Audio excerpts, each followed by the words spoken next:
Picture this: a king, surrounded by servants, soldiers, and senators, the most powerful man in the Holy Land, and yet he can't sleep.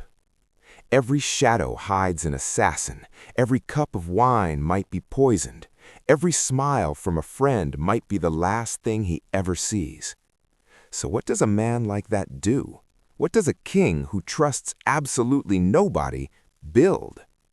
He builds a palace on the edge of the world, on a cliff so terrifying, so impossibly sheer that no enemy would ever dare follow him there.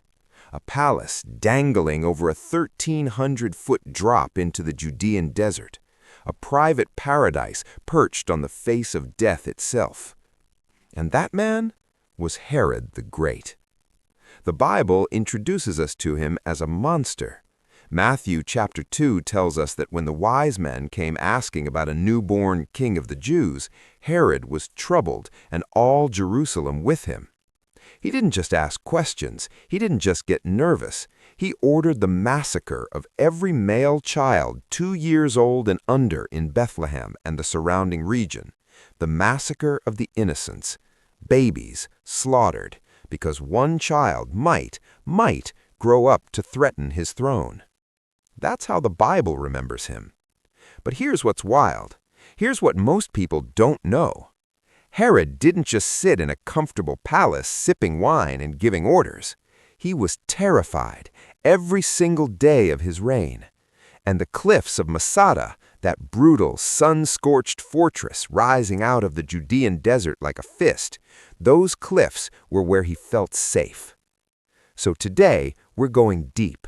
We're climbing those impossible cliffs. We're walking into Herod's secret northern palace, the one built on the very edge of nothing.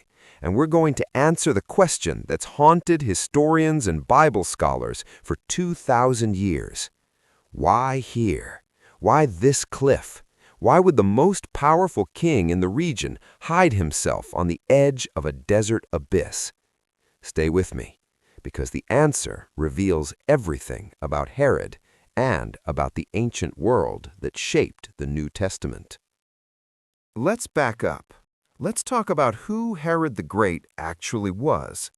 Because to understand the palace, you have to understand the paranoia. And to understand the paranoia, you have to understand the man. Herod wasn't born into Jewish royalty. That's the first thing. His father, Antipater, was an Idumean, a descendant of the ancient Edomites, the historical enemies of Israel. The Jewish people never fully accepted the Herods, never. To them, Herod was always an outsider wearing a crown that didn't belong to him. But Rome loved him. Rome needed him. The year is 37 BC. The Roman Senate, with Mark Antony's backing, formally declared Herod the king of Judea. He didn't inherit that crown. Rome handed it to him, and everyone knew it. He was a client king, a puppet, a man whose power existed only as long as Rome found him useful. That knowledge, it does something to a person. Think about it. He knew the Jewish people resented him. He knew his legitimacy was borrowed. He knew that if Rome ever shifted its favor, if some rival whispered the right words into the right imperial ear, everything he'd built could vanish overnight. So what did Herod do? He built, he schemed, he watched. And when he felt threatened, he struck first. And the threats were real. Cleopatra of Egypt was one of the most dangerous forces in the ancient world at that time. She despised Herod. She lobbied Mark Antony, her lover, her political partner, to strip Herod of his kingdom and hand it to her. She wanted Judea. She made no secret of it. For years, Herod had to smile at state dinners with a woman who was actively trying to destroy him. Imagine that. Smile, bow, pour her wine while she plots your ruin. That's the world Herod lived in.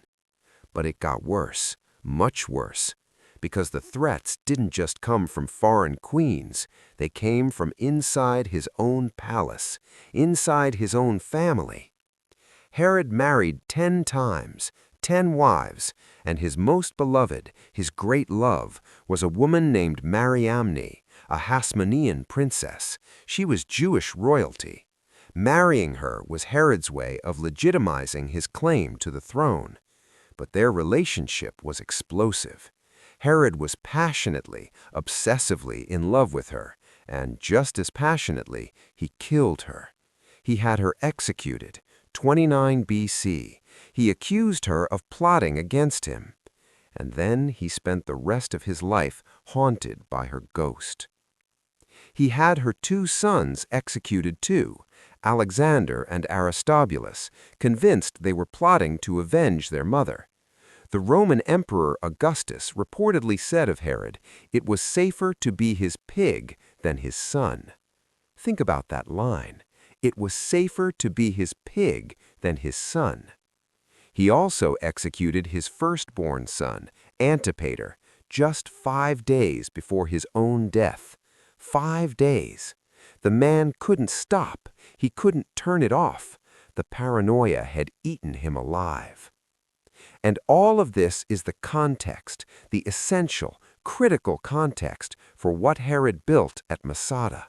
Because when you understand the terror he lived in, the northern palace doesn't look crazy anymore. It looks like the only rational response. Masada. The name itself means fortress in Hebrew. And when you see it for the first time, when you stand at the base of that mesa rising out of the desert floor, you feel it in your chest. This is not a hill. This is not a plateau. This is a geological fortress, a natural citadel carved by God or time or both. The rock rises roughly 1,300 feet above the Dead Sea Basin. The cliffs on every side are sheer, almost vertical. The only way up, in Herod's day, was a narrow, winding path called the Snake Path, and even that was treacherous, exposed, easily defended. One man with a bow could hold that path against an army. Herod didn't discover Masada, he inherited it. The Hasmoneans, the Jewish dynasty he'd partly displaced, had already fortified it. But what Herod did to it was something else entirely. He looked at this impenetrable natural fortress, and he thought, not enough. I need more walls, more cisterns, more storehouses, more everything. I need this place to be able to sustain me for years if the world turns against me. And the world had turned against him before. This is important. Around 40 BC, before Rome even named him king, a rival faction overran Jerusalem. Herod had to flee for his life. He gathered his family, his closest people, and he ran. And where did he run to? Masada. He stashed his family on that cliff and then went off to fight his way back to power. Masada wasn't just a building project for Herod. It was a memory, a place that had literally saved his life. So when he became king, he fortified it like his life depended on it, because in his mind, someday it might. He built massive walls around the summit, 8 towers, a casement wall system, barracks for troops. He cut gigantic cisterns into the rock face, capable of holding millions of gallons of water, fed by a sophisticated aqueduct system that channeled the rare desert rains. He built storerooms packed with enough food and supplies to outlast any siege. But here's where it gets extraordinary. Here's where Herod stopped being a fearful king and started being something else entirely. On the extreme northern tip of the plateau, the very tip where the cliff drops away on 3 sides, he built a palace. Not a barracks, not a military installation, a palace. 3 tiers, cut into the cliff face, hanging over a drop that would kill you instantly. A palace where the only walls between you and the abyss were the ones Herod built with Roman engineering and sheer stubborn will. Why here, specifically? Why the northern tip? 3 reasons, and they're brilliant. First, defense. The northern cliff at Masada is the most sheer, the most unscalable face of the entire mesa. There is no approach. There is no path. Any attacker coming from that direction faces a 1,300-foot vertical drop. No army in the ancient world was climbing that. So the northern palace was simultaneously the most exposed-looking position and the most actually safe position on the entire site. Herod understood that. Second, privacy. The northern palace was physically separated from the rest of the Masada complex. The main palace, the western palace, the administrative center, the place where Herod held court and managed state business, that was on the other end of the plateau. But the northern palace was his, private, separate, away from the servants and soldiers and advisors and sycophants. In a world where he trusted no one, this was the one place where almost no one could reach him without his explicit invitation. Third, the climate. This is the detail that constantly gets overlooked. Masada sits in the Judean desert. It's brutally hot, scorching. But the northern tip of the plateau faces away from the direct south and west sun. The cliffs around the northern palace create shade during the hottest parts of the day, and the elevation, combined with the orientation, catches the northern breezes coming off the Dead Sea. In a world without air conditioning, in the blazing Judean desert, the northern tip of Masada was one of the coolest spots you could possibly be. Herod wasn't crazy. He was calculating. He chose the deadliest-looking spot on the cliff because it was simultaneously the safest, the most private, and the most comfortable. That's not paranoia. That's genius. Dark, fearful, ruthless genius.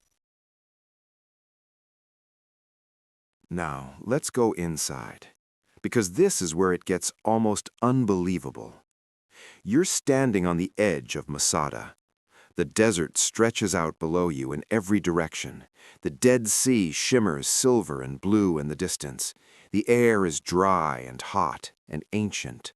And then you look down, straight down, at the 3 tiers of Herod's northern palace, clinging to the cliff face like they were grown there.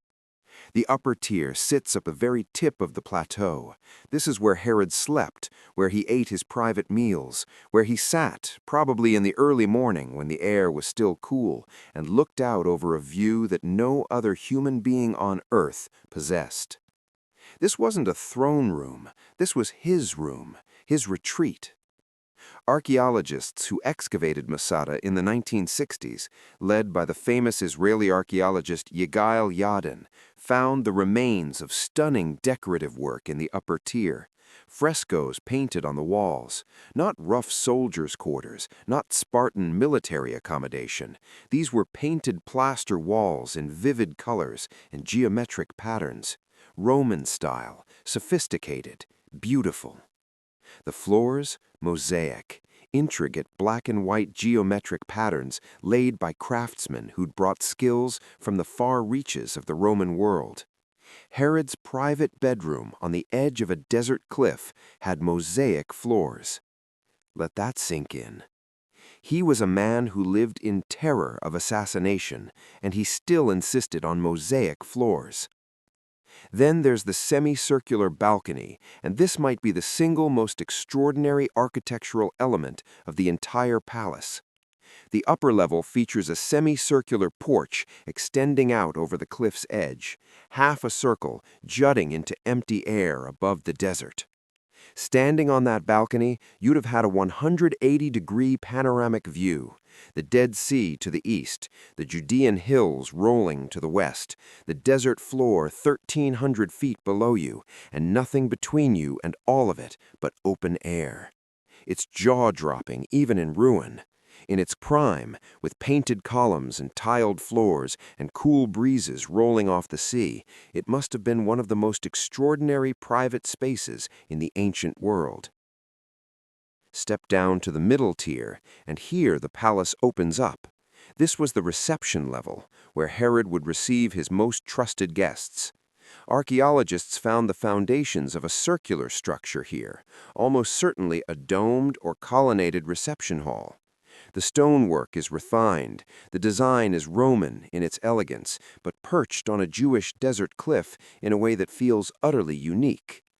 This is where business got done, where deals were made in private, away from the eyes of the court, where Herod could speak freely, or as freely as a paranoid king ever could, because the sheer cliff all around him meant no one was listening at the door.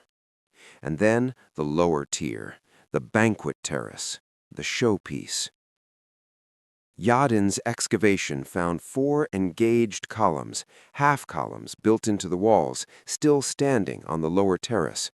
The proportions suggest a roofed structure, a formal dining room probably, a place where Herod's most intimate dinners happened, suspended above the void, with the stars over the desert and the Dead Sea glittering below.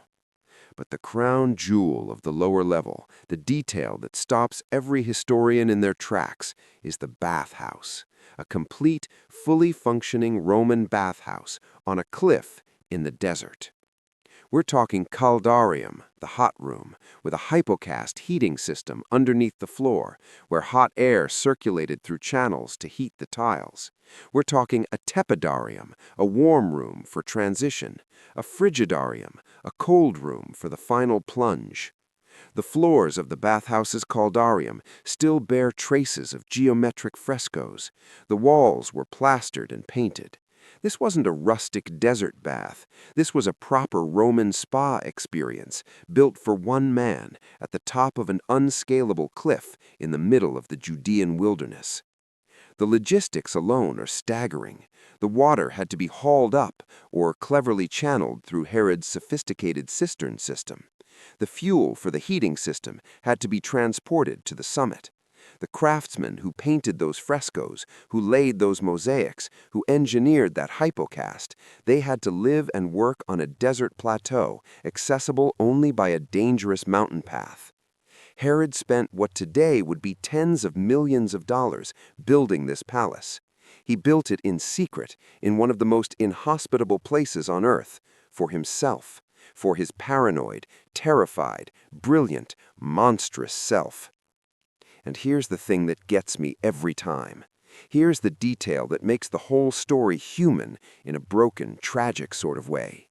All this luxury, all this engineering, all this opulence, and it's on a cliff no normal person would dare stand near.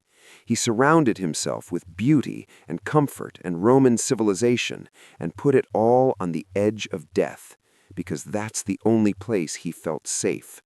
That's what fear does to a man, even a king.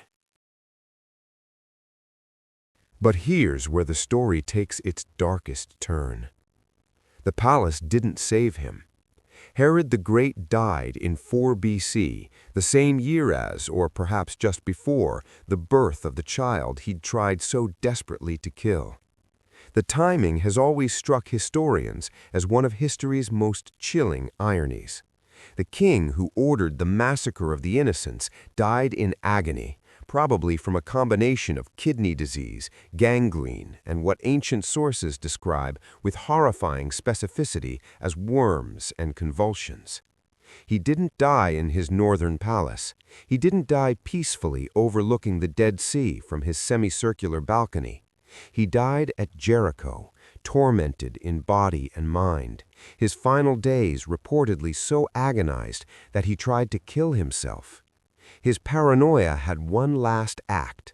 Just before he died, he ordered the arrest of prominent Jewish citizens with instructions to execute them the moment he died. He knew no one would mourn him. He wanted to ensure there'd be mourning anyway. That order was never carried out. The palace he'd built at Masada, it survived him, empty, silent, the mosaics still gleaming, the bathhouse still intact, the semicircular balcony still jutting over the void. And then, 77 years after Herod's death, everything changed. The year is 66 AD. The Jewish people have finally had enough of Roman occupation. The Great Jewish Revolt begins, and a group of Jewish rebels, the Sicarii, among the most zealous of the resistance fighters, seized Masada from its Roman garrison. Think about what that means. They moved into Herod's palace. They lived in Herod's private spaces. They cooked in rooms where mosaic floors still bore the geometric patterns Herod's craftsmen had laid. The man who'd collaborated with Rome, the man who'd built his power on the backs of his own people, the man the rabbinical tradition remembered with barely concealed contempt, his secret cliff palace had become the last refuge of Jewish defiance. There's a profound irony in that, a painful one. And then came 73 A.D. The Roman general Flavius Silva marched on Masada with the 10th Legion and a massive force of Jewish slaves. What followed is one of the most harrowing stories in ancient history. The Romans built a siege ramp on the western side of the mesa, an engineering achievement so extraordinary that it still stands today, 2,000 years later.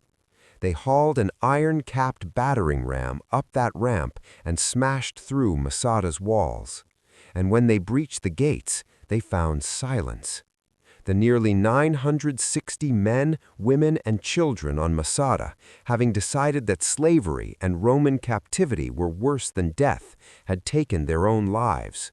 The Roman soldiers walked into Herod's fortress and found only the dead, and the storehouses still full of food, because the rebels wanted Rome to know they'd chosen this end. It hadn't been forced on them by starvation. Josephus, the Jewish historian who recorded all of this, tells us that only 2 women and 5 children survived, hiding in a cistern, and emerged to tell the story. The northern palace was there, through it all. Herod's private paradise of paranoia and luxury, now the backdrop to one of history's great acts of defiance. The mosaics witnessed it all. So what do we do with all of this? What does a hanging palace on a desert cliff built by the Bible's most hated king actually mean? Let me tell you what strikes me most. Herod the Great was, by almost any measure, a spectacular builder. The Temple Mount in Jerusalem, the massive platform that still exists today, the one that Jesus walked on, that the disciples marveled at when they said, "Teacher, look at these wonderful stones," in Mark chapter 13. That was Herod's work, one of the great construction projects of the ancient world. He rebuilt the Second Temple so magnificently that the rabbis would later say, "He who has not seen Herod's temple has never seen a beautiful building." He built Caesarea Maritima, an artificial harbor city on the Mediterranean coast that was a marvel of Roman engineering. He built the Herodonion, a palace fortress shaped like a volcano. He built city after city, aqueduct after aqueduct. And in all of it, you can see the same pattern. Grandeur on the outside, terror on the inside. Every fortress was a place to hide. Every wall was a barrier against the enemies he was certain were always coming. Every palace was a beautiful cage built by a man who could not trust anyone enough to ever truly rest. The northern palace at Masada is that pattern made visible, made literal. You can see it with your eyes. Luxury and paranoia fused together into stone, a Roman bathhouse on the edge of a cliff, mosaics above a 1,300-foot drop. And what about the Bible's verdict on Herod? He's the monster of Matthew chapter 2, the king who tried to kill the infant Jesus, who massacred the innocents of Bethlehem. The New Testament doesn't give him a redemption arc. It doesn't soften the edges. Herod is the shadow that falls over the nativity story, the darkness that makes the light of Bethlehem brighter by contrast. But history gives us something the Bible doesn't: the why, the fear, the context, the man behind the monster. Not to excuse him, never to excuse him, but to understand how a person arrives at a place where slaughtering babies feels like rational self-preservation. Herod the Great spent his life building walls, literal and metaphorical, against a world he believed was always trying to destroy him. And in the end, none of those walls saved him. not the casemate walls of Masada, not the thick stone of the Herodonian, not the most impenetrable northern cliff in the Judean desert. He died alone, in agony, hated. And his secret palace on the cliff, the place where he thought he was safest, became, in the cruelest twist of history, the stage for someone else's last stand. Jewish rebels, dying in defiance of the very empire Herod had served so faithfully, spent their final days sleeping on his mosaic floors. He built a refuge. History turned it into a symbol. And that symbol, Masada, still carries weight today. The phrase, "Masada shall not fall again," entered Israeli culture as a declaration of national resilience. A fortress built by Rome's puppet king became the defining image of Jewish defiance against Rome. History has a sense of irony that no human writer could invent. The cliff Herod chose for his most private, most fearful retreat became the most publicly remembered place in his entire kingdom. The palace built for one paranoid king became the stage for 960 people choosing freedom over slavery. And the Bible's most hated king, the man who tried to exterminate the Messiah in the cradle, built inadvertently one of the most extraordinary archaeological sites in the Holy Land, a place where the ancient world comes alive under your feet, where mosaic floors still speak of wealth and terror and the peculiar madness of power. If you ever go to Israel, go to Masada. Take the cable car up or hike the snake path before dawn. Stand on the edge of that northern cliff. Look out over the Dead Sea. Let the desert silence settle over you. And think about a king who built his paradise there, who slept there, who looked out over that same Dead Sea, probably in the pre-dawn quiet, when the stars were still out and the desert was still cold, and felt, for a moment, safe. Because nobody could reach him there, on the edge of the world, on the edge of death, in a palace that outlasted him by 2,000 years. If this story gripped you, if the combination of biblical history, ancient archaeology, and the sheer human drama of a paranoid king building a palace on a cliff resonates with you, then subscribe right now. Hit that bell, because this channel goes deep. We don't do surface level. We don't do Sunday school flannel boards. We go to the cliff edge. We climb into the ruins. We ask the uncomfortable questions about the people who shaped the Bible world. Subscribe. Leave a comment. Tell me, does knowing the why behind Herod's paranoia change how you read the Christmas story? I genuinely want to know. I'll see you in the next one.